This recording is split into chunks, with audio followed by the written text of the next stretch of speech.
નમસ્કાર, સ્વાગત છે આપનું મંતવ્ય ન્યૂઝમાં। સીટ સર્જરીમાં હું છું આપની સાથે નિરાલી। લોકસભાની ચૂંટણીનો શંખનાદ થઈ ગયો છે। રાજકીય પક્ષો પોતાની જીત માટે એડી ચોટીનો દમ લગાવે છે, ત્યારે દાહોદ લોકસભા બેઠકમાં સંતરામપુર, ફતેપુર, ઝાલોદ, લીમખેડા, દાહોદ, ગરબડા, દેવગઢ બારિયા વિધાનસભાનો સમાવેશ થાય છે। દાહોદ બેઠક આદિવાસી સમુદાયના પ્રભુત્વવાળી બેઠક છે।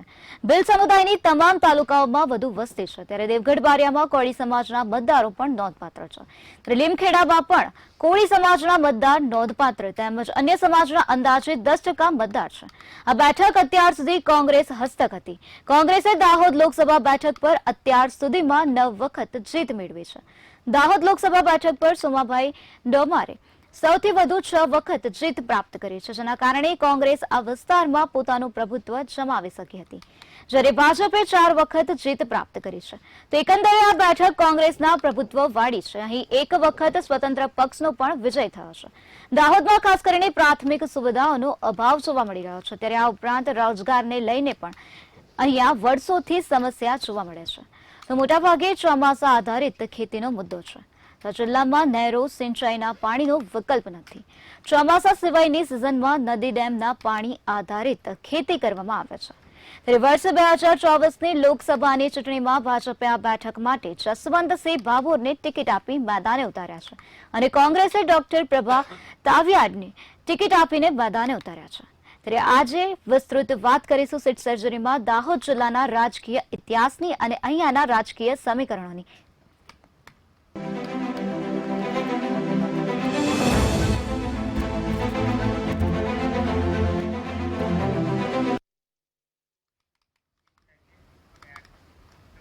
આપણી સાથે ચર્ચા કરવા માટે જોડાઈ ગયા છે મંતવ્ય ન્યૂઝના એસોસિએટ એડિટર પ્રફુલભાઈ ત્રિવેદી।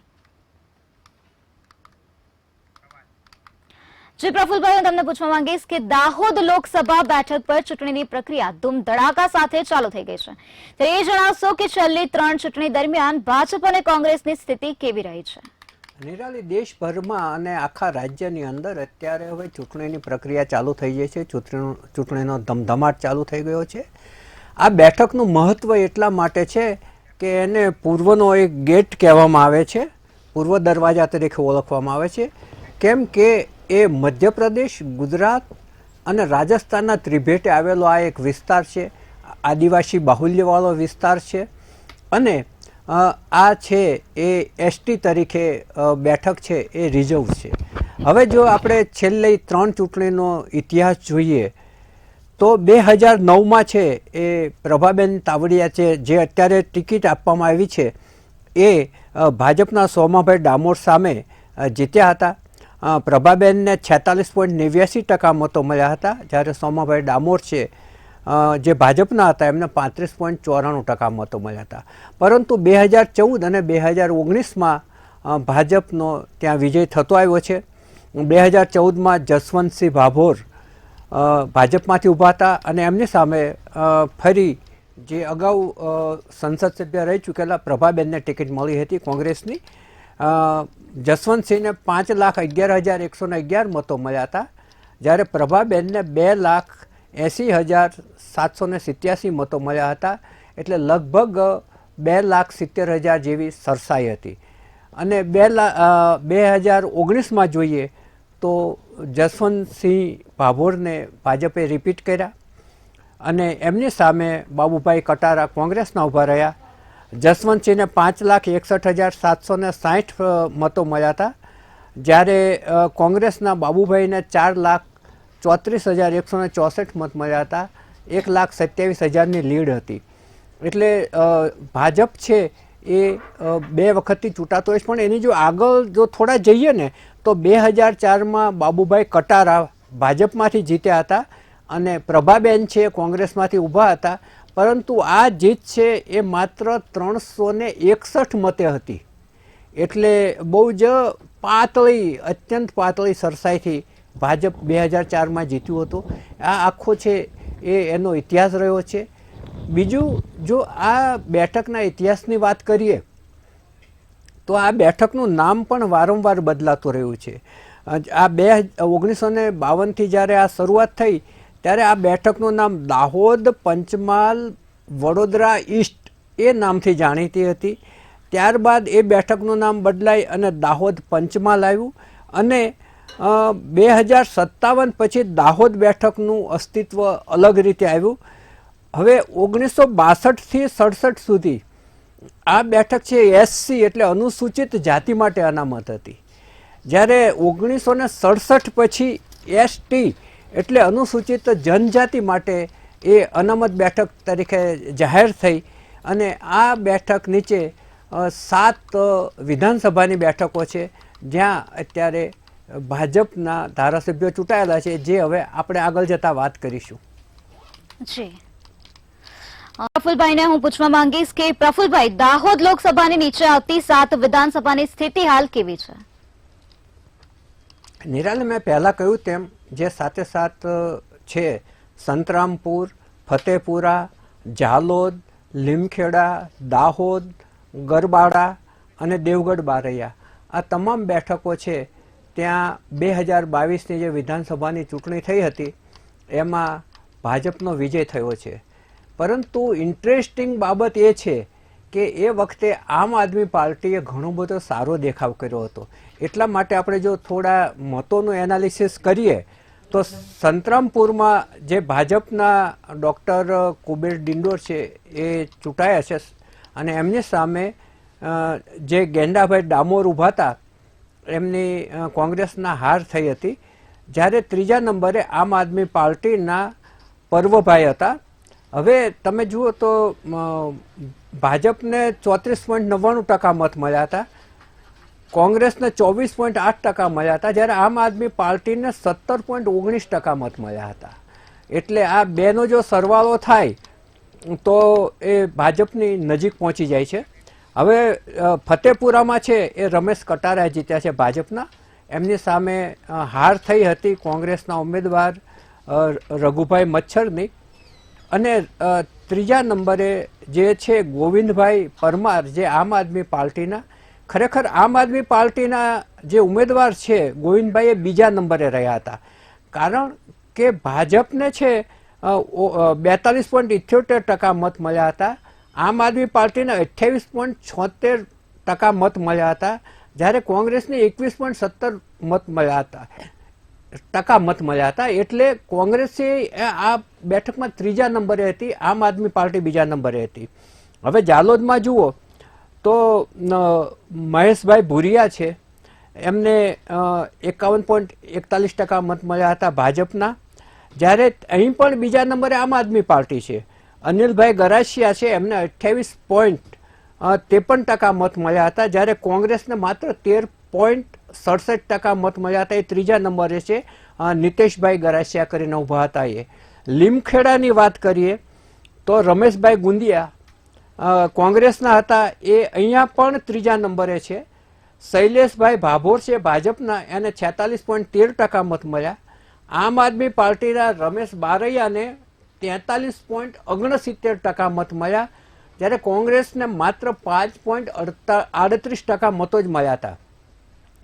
દાહોદની વાત કરીએ તો કનૈયાલાલ કિશોરી ભાજપના છે, એ ચૂંટાયા છે, એમને 43.54% મતો મળ્યા છે. જ્યારે કોંગ્રેસ છે એના હર્ષદભાઈ હતા, એને 25.95% મત મળ્યા છે, જ્યારે આપના પ્રોફેસર દિનેશ મુનિયાને 20.38% મતો મળ્યા છે. હવે ગરબાડાની વાત કરીએ તો ભાભોર મહેન્દ્રભાઈ છે, એને 42.55% મત મળ્યા હતા, કોંગ્રેસના ચંદ્રિકાબેનને 23.59% મત મળ્યા હતા, જ્યારે શૈલેષભાઈ ભાભોર જે આમ આદમી પાર્ટીના હતા એમને 20.9% મતો મળ્યા હતા. દેવગઢ બારૈયાની વાત કરીએ તો બચુભાઈ ખાવડ છે, એમની જીત થઈ હતી આમ આદમી પાર્ટીના ઉમેદવાર સામે. બચુભાઈ ખાવડને 58.27% મત મળ્યા હતા, જ્યારે આમ આદમી પાર્ટીને 35.58% મત મળ્યા હતા. એટલે આ વિસ્તારમાં છે એ આમ આદમી પાર્ટીનો પણ દબદબો રહ્યો હતો.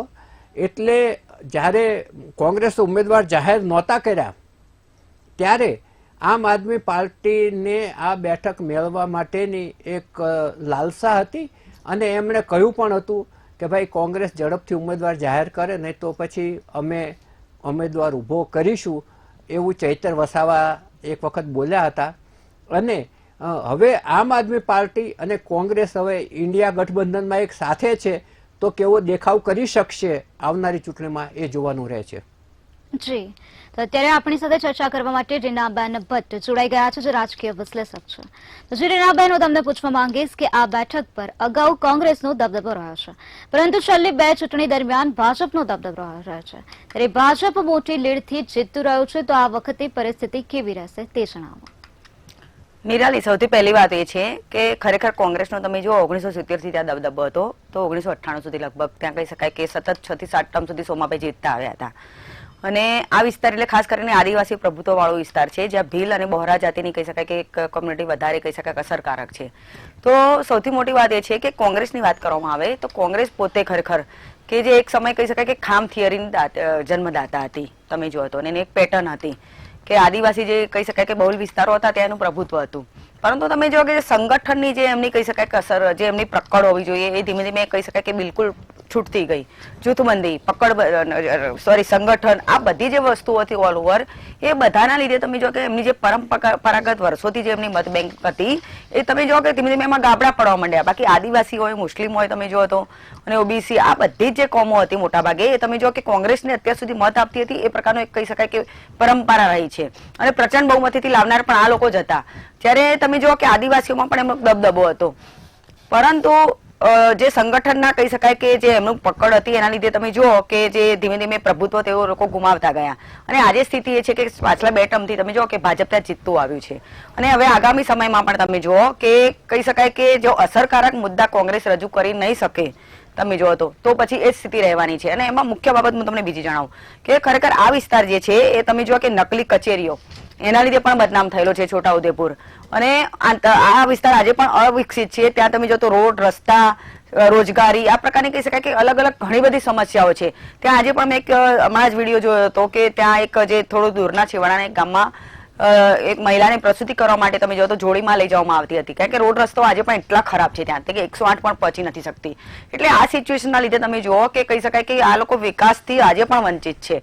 અને રોજગારી એ મુખ્ય ત્યાં સમસ્યા છે. હા, એક વસ્તુ છે કે ત્યાં પ્રાકૃતિક જે સંસાધનો છે એ બધું ખૂબ છે. એટલે ક્યાંક ને ક્યાંક તમે જો અગર ધારો તો ટુરિઝમને કહી શકાય કે વિકસિત કરી શકાય એવી સ્થિતિ છે. કેમ કે તમે જો ગુજરાતની વાત કરવામાં આવે તો ગુજરાતમાં ખરેખર કહી શકાય કે કુદરતી સૌંદર્ય જે છે ખરેખર એ આ એરિયામાં બધે કહી શકાય કે ખૂબ ભરપૂર છે. અને ત્યાં સંસાધનો પણ હોવાની સંભાવના છે. તો ખરેખર કહી શકાય કે ટુરિઝમ વિકસાવવામાં આવે તો પણ લોકોને રોજગારી ક્યાંક ને ક્યાંક મળી શકે એમ છે. તો પ્રભાબેન તાવડિયાએ તમે જુઓ તો ગઈકાલે જે લગભગ ત્યાં કહી શકાય કે સભા કરીને અનેક પ્રશ્નો ઉઠાવ્યા હતા. અને કહી શકાય કે એમના પ્રશ્નો જે હતા ક્યાંક મજબૂત પણ રહ્યા હતા નિરાલી. પરંતુ હવે લોકો ખરેખર આકર્ષાય છે કે કેમ? કેમ કે હવે તમે જુઓ કે અત્યારે હાલ કહી શકાય કે ભાજપનું એક કહી શકાય કે લોકો પર એક ખૂબ જ અસરકારક કહી શકાય કે એક છબી છે, એક ઇમેજ છે, અને મોદીજીને એમાં ખાસ. પરંતુ આ વિસ્તારોમાં ખરેખર આદિવાસી બેલ્ટમાં કહી શકાય કે ખરેખર એ વસ્તુ અસર કરે છે કે કેમ? કે આ વખતે સમીકરણો બદલાય છે. પરંતુ સ્થિતિ ખરેખર તમે જો કે 2 વર્ષથી 2 ટર્મથી જે બદલાય છે એ પછી કહી શકાય કે એન્ટી ઇન્કમ્બન્સી ફેક્ટર ખરેખર ત્યાં લાગુ પડે છે કે કેમ કે ત્યાંની જે પ્રજા છે એટલી એજ્યુકેટેડ નથી. પરંતુ એમાં જે પ્રશ્નો તે છે. બીજી વસ્તુ એ છે કે આ જે છે દાહોદ, એ ખાસ કરીને તમે જો રાજસ્થાન ને મધ્યપ્રદેશની બંનેની વચ્ચે આવે છે, એટલે એનું નામ દાહોદ છે એવું પણ કહેવાય છે. તો ત્યાં સમોસા, કચોરી એ બધું ઘણું બધું ફેમસ છે આમ. એટલે ખરેખર જો ત્યાં વિકાસ કરવામાં આવે તો કહી શકાય કે લોકોને ખાસ કરીને રોજગારી મળે. અને જે આદિવાસી જે છે એ લોકોને કહી શકાય કે મેડિકલ કોલેજની પણ ઘણા સમયથી લોકોને ડિમાન્ડ છે. એટલે આ વિસ્તારમાં તમે જુઓ તો શાળાઓ પણ અગાઉ મેં અહેવાલ વાંચ્યો હતો આખા પટ્ટાની વાત કરવામાં તો ઘણી બધી શાળાઓ બંધ થઈ હતી. એના પર કેમ કે ત્યાં એટલું કહી શકાય કે ફોકસ કરવામાં નથી આવતું. કેમ કે અવાર કેવો છે કે એટલો અવાર નથી ઉઠાવતો. એમને દોરવણી કરવા વાળું કોઈ મળી રહે તો એ પ્રકારે લોકો દોરવાતા હોય છે. ચોક્કસથી. પ્રફુલભાઈ, હું તમને પૂછવા માંગીશ કે આ મત વિસ્તારની ભૌગોલિક અને ઐતિહાસિક સ્થિતિ કેવી છે? ભૌગોલિક સ્થિતિ તો મેં તમને કહ્યું એ રીતે ગુજરાત, રાજસ્થાન અને મધ્યપ્રદેશના ત્રિભેટે આવેલો આ વિસ્તાર છે. અને પ્રાકૃતિક રીતે રીનાબેને કહ્યું એ રીતે પ્રાકૃતિક સૌંદર્ય અને પ્રાકૃતિક જે એ લોકોને એમાંથી જે રોજગારી મળે એ બાબત ત્યાં ખૂબ જ ખીલી ઉઠેલી છે પ્રકૃતિ. પરંતુ ત્યાં છે હજુ શિક્ષણનું પ્રમાણ છે એ બહુ જ ઓછું છે. 49.2% જ સાક્ષરતા છે. એટલે અન્ય વિસ્તારો કરતાં આ પ્રમાણ ઘણું નીચું છે. પરંતુ આદિવાસી બાહુલ્ય છે. 75% આદિવાસી, જેને માટે હવે વનવાસી શબ્દ વપરાય છે. અને ભીલ જ્ઞાતિ એમાં વધારે છે. પછી 91% લોકો છે એ ગ્રામ્ય વિસ્તારમાં રહે છે. આપણે ત્યાં એક એવી મીથ છે કે શહેરી જે મતદાર છે એ ભાજપ સાથે કમિટેડ છે, જ્યારે ગ્રામીણ મતદાર છે એ કોંગ્રેસ કે અન્ય પક્ષ તરફ દોરવાતો હોય છે. પરંતુ અહીંયા ગ્રામ્ય વિસ્તારમાં વસતા લોકો પણ ભાજપથી આકર્ષાયેલા છે, કેમ કે 1998 સુધી આ વિસ્તારમાં કોંગ્રેસનો દબદબો હતો. 99માં પહેલી વખત ભાજપની જીત થઈ, ત્યારબાદ 2004માં જીત થઈ, 2009માં એક પ્રભાબેન ચૂંટાયા અને ત્યાર પછીની જે બે ચૂંટણી આવી લોકસભાની એમાં ભાજપ જીત્યું છે. એટલે ભાજપ 4 વખત જીત્યું છે. સોમાભાઈ ડામોર જે કોંગ્રેસના નેતા હતા એ 6 ટર્મ સુધી ત્યાં સતત ચૂંટાતા આવતા હતા. એટલે આ આખો વિસ્તાર તમે જુઓ તો ત્યાંની જે ખેતી છે એ પથરાળ જમીન છે, પાણી છે, ત્યાં કોઈ નહેર કે એવું બહુ સુવિધા નથી, માત્ર વરસાદ આધારિત ખેતી છે. એટલે અને જમીન પથરાળ છે, એટલે બહુ જ ઓછા ખેતીના જે પાકો છે, મકાઈ છે, ચણા છે, એવા જ પાકો છે એ ત્યાં લઈ શકાય છે. એટલે ત્યાંની આખું જે રહેવાસીઓ છે એમાં શિક્ષણનું પ્રમાણ ઓછું છે, એ જ રીતે એઝ વેલ એઝ રોજગારીનું પ્રમાણ પણ ઘણું નીચું છે. બીજું સરકારની જે યોજનાઓ છે, સુવિધાઓ છે, પ્રાથમિક આરોગ્ય કેન્દ્ર છે, સ્કૂલો છે, કોલેજો છે અને બીજી જે કોઈ સરકારની સુવિધાઓ છે એ આ વિસ્તારમાં ઘણી ઓછી છે, જેને કારણે લોકોને ત્યાં પરેશાનીનો પણ ઘણો સામનો કરવો પડે છે. તમે જુઓ કે દૂર સુધી એ લોકોને બસમાં કે સકડામાં કેવી રીતે વિદ્યાર્થીઓને ભણવા જવું પડતું હોય છે. પ્રાથમિક આરોગ્ય કેન્દ્ર હોય જ નહીં, અને હોય તો એમાં ડૉક્ટર ના હોય, એવા બધા પ્રશ્નો પણ આ વિસ્તારમાં છે. એટલે આ વિસ્તારમાં પ્રશ્નો ઘણા છે, પરંતુ લોકો છે એમાં ભાજપે સારી રીતે પગપેસારો કર્યો છે અને ભાજપે બરાબરને જે કોંગ્રેસની પરંપરાગત મત બેંક હતી એમાં મોટું ગાબડું પાડવામાં એ સફળ થયા છે. નહીં તો આદિવાસી વિસ્તારો જેટલા પણ હતા ત્યાં હંમેશા આદિવાસી કોંગ્રેસનો દબદબો રહેતો હતો. પરંતુ છેલ્લી 2-3 ચૂંટણીઓથી ભાજપે લગભગ વિધાનસભામાં અને લોકસભામાં બરાબર કાબુ લઈ લીધો છે ને એટલા માટે જ એને 26માંથી 26 બેઠકો 2014 અને 2019માં મળી શકી છે. કોંગ્રેસને એક પણ બેઠક નથી મળી. તમે એના આગળની ચૂંટણીમાં જુઓ 2009માં તો કોંગ્રેસને 11 બેઠકો મળી હતી, એમાંથી બધી જ એમણે ગુમાવી દીધી. હવે જી, તો અત્યારે આપણી સાથે ચર્ચા કરવા માટે પત્રકાર શીતલભાઈ કોઠારી જોડાઈ ગયા છે. શું શીતલભાઈ, સ્વાગત છે આપનું મંતવ્ય ન્યૂઝમાં. શીતલભાઈ, હું તમને પૂછવા માંગીશ કે ગયા વખતે આપ અને કોંગ્રેસ અલગ અલગ લડતા હતા, આ વખતે ઇન્ડી ગઠબંધનમાં સાથે છે, તેની કેવી અસર પડશે? એની અસર નહીં પડે એટલા માટે કે ગયા વખતે જે થોડી ઇન્કમ્બન્સ હતી અને કોંગ્રેસ તો ક્યાંય નથી અત્યારે.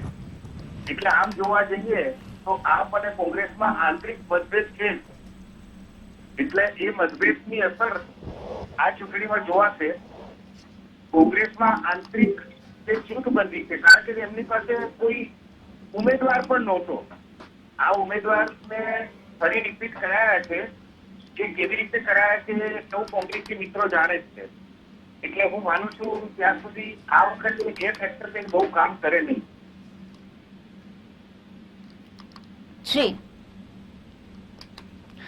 જી નીરાબેન, હું તમને પૂછવા માંગીશ કે આદિવાસી વિસ્તારના પ્રશ્નો અન્ય વિસ્તાર કરતા અલગ હોય છે, તે વિશે આપ શું કહેશો? નિરાલી, કેમ કે એજ્યુકેશન એક તો ઓછું હોય છે, એમને પોતાના કહી શકાય કે અધિકારો પર જાગૃત જે હોવી જોઈએ એ હોતી નથી, અને એમને કહી શકાય કે તમે આસાનીથી ફોસલાવી શકો છો, કારણ કે આ પ્રજા એ પ્રકારની હોય છે. એ પ્રકારની મીન્સ કે મારો કોઈ ખરાબ અર્થ નથી કે ભલી ભોળી કે પછી એજ્યુકેશન ઓછું એ માટે. તો તમે જો કે એક એવી કહેવત પણ છે, તમને ખ્યાલ હોય તો આ વિસ્તારમાં, કે તમે લેટ નાઇટ નીકળો તો એવી ગેંગ સક્રિય હોય છે કે જે તમને લૂંટી તો લે, પરંતુ એવું કહેવાય છે કે મારે પણ ખરી. એ એટલા માટે કે એવું કે ભાઈ અમે જે તમને લૂંટીશું તો મફતનો અમે નહીં લઈએ, મારીને જ તમને લૂંટીશું. એટલે આ પ્રકારની મેન્ટાલિટી તમે વિચારો કે એવી વિકસિત થયેલી છે. એટલે આ પ્રકારના જૂથો ત્યાં હોય તો તમે વિચારી શકો છો કે એજ્યુકેશન કયા પ્રકારનું હોય અને મેન્ટાલિટી કઈ પ્રકારની હોય. એટલે આ વિસ્તારોના કહી શકાય કે પ્રશ્નો મુખ્ય રોજગારીના છે. તમે જુઓ કે જલ સે નળ યોજના શરૂ કરવામાં આવી, પરંતુ હજી પણ ત્યાં પાણી એટલું મળ્યું નથી. એટલે આ વિસ્તારમાં તમે જુઓ કે પાણીની પણ તકલીફ હોય, સિંચાઈની પણ તકલીફ હોય, ખેતી તો મુખ્ય આધાર હોય, પરંતુ તેમ છતાં આજે પણ વરસાદ આધારિત ખેતી પર રહેવું પડે. એટલે ટૂંકમાં એ લોકોના પ્રશ્નો મેં કહ્યું એમ રોજગાર લક્ષી છે ને સામે છેડે તમે જો તો એજ્યુકેશન ઓછું હોય. એટલે સ્વાભાવિક છે કે એમને રોજગારી મળે તો ક્યાંથી મળે, કેમ કે ખેતી પણ ન હોય અને એજ્યુકેશન પણ ન હોય, તો પછી રોજગારીની ક્યાં વાત આવે. એટલે ઓલ ઓવર તમે જોવા જાઓ તો અહીંની સ્થિતિ એવી છે કે હજી આજે પણ આપણે ગમે એટલી મોટી વાતો કરીએ પણ ત્યાં પણ ઘણા એવા છેવાડાના ગામો છે કે જ્યારે રોડ, રસ્તા, વીજળી, પાણી આ તમામ વસ્તુઓને કહી શકાય કે સુવિધાઓનો અભાવ જોવા મળે છે. અને એટલે તમે જુઓ કે ત્યાં અત્યાર સુધી કોંગ્રેસ કહી શકાય કે એક હતું શાસન ભોગવ્યું હતું, પરંતુ કોંગ્રેસની મેં જે શરૂઆતમાં વાત કરી કે હવે પકડે કેમ કે ખબર નથી, એમને જાણે રાજ કરવામાં કઈ રસ જ નથી, એ પ્રકારનું એમનું ક્યાંક ને ક્યાંક વર્તન જોવા મળે છે. એટલે એમની પરંપરાગત જે મત બેંકો હતી એમાં પણ તમે જુઓ કે આજે એમનો હાથ છોડીને જઈ રહી છે. અને આ વખતના જે પ્રભાબેન તાવડિયા છે 2009માં પણ તમે જો કે ચૂંટાઈને આવ્યા હતા અને એવું કહેવાય છે કે સોનિયા ગાંધીના નજીકના છે અને કહી શકાય કે એ વિસ્તારના એક તબીબ પણ છે અને ક્યાંક જાણકાર છે. તો અગર એ જો ખરેખર અસરકારક મુદ્દા ઉઠાવે અને લોકોને સમજાવવામાં સફળ થાય તો બની શકે કે ક્યાંક સમીકરણ બદલાય. પરંતુ ભાજપનું એની છેડે સામે છેડે તમે જુઓ કે સમીકરણ, માઇક્રો મેનેજમેન્ટ અને કહી શકાય જે વ્યૂહાત્મક એમને એ લોકોની જે કામગીરી હોય છે એમાં ઝીણી નજર એ લોકોની મોટા ભાગે હોય છે. એટલે એમને ખ્યાલ આવી જતો હોય છે કે ખરેખર કયા પ્રશ્નો નડી શકે છે, સમીકરણો નડી શકે છે અથવા તો કયા સમીકરણો એમને જીતાડી શકે એમ છે. એટલે આ પ્રકારનો જે અભ્યાસ છે એના લીધે કહી શકાય કે એમને જીતવાની કહી શકાય કે સંભાવના વધુ ને વધુ પ્રબળ બનતી હોય છે. સામે છેડે કોંગ્રેસનું હોમવર્ક જ નથી એમ કહી શકાય, કેમ કે અત્યારે તમે જુઓ નિરાળી કે ખૂબ જ પ્રશ્નો છે ખરેખર. અગર કોંગ્રેસી છે તો તમે જુઓ કે ખરેખર કહી શકાય કે એમની જે પરંપરાગત વોટ બેંક છે એ સિવાય પણ તમે જુઓ તો ઘણી સીટો એવી છે કે જીતી શકે એમ છે, પરંતુ તમે જો કે કોઈ અવાજ જ નથી. ત્યારે આજે પણ કોંગ્રેસની જે છાવણી છે એમાં સન્નાટો જોવા મળી રહ્યો છે. શ્રી શીતલભાઈ, હું હવે તમને પૂછવા માંગીશ કે કોંગ્રેસ આ બેઠક પર 9 વખત જીતી ચૂકી છે. કોંગ્રેસનું પ્રભુત્વ હતું ત્યારે આ વિસ્તારનો વિકાસ કેવો હતો? આ ભીમે અમારે જે વાત કરી ને કે ભાઈ દાહોદના વિસ્તારમાંથી લૂંટાઈ જવાનું એ કદાચ માનું છું કે કોંગ્રેસની કારણ છે. અત્યારે આપ જુઓ તો અમારો અંતરિયાળ વિસ્તારનો આદિવાસી આજના 12 વાગે પોતાના ઘરેથી પોતાનું વ્હીકલ લઈને દાહોદ આવી શકે. એટલે એ વિકાસ અને ઇન્ફ્રાસ્ટ્રક્ચરની વાત છે એ ચોક્કસ અને ચોક્કસ આ સરકારે કરી છે. જે સિંચાઈની સુવિધાના અભાવની વાત છે, આટલા વર્ષોથી મારું પોતાનું અંગત માનવું એવું છે કે આ રાજકીય પક્ષોએ આ મુદ્દો ખોટો જ ચગાવ્યો છે. કારણ કે દાહોદ વિસ્તારમાં જોવા જઈએ તો ક્યાંય મોટા ખેડૂતો નથી, શ્રીમંત ખેડૂતો પણ અહીંયા તો નાના ખેડૂત છે કે જેની પાસે 2-3 એકર જમીન હોય અને એમાં 15 જણાના એ લોકો પોતાની અને ખાવા એવી એમની માઇગ્રેશન તો એમને અને કશું એવું માનું છું કે ભારતનો ફાયદો અંતરિયાળ આદિવાસીઓ મળશે જાય છે. ત્યાંથી પણ તે બધું શીખીને આવ્યા છે.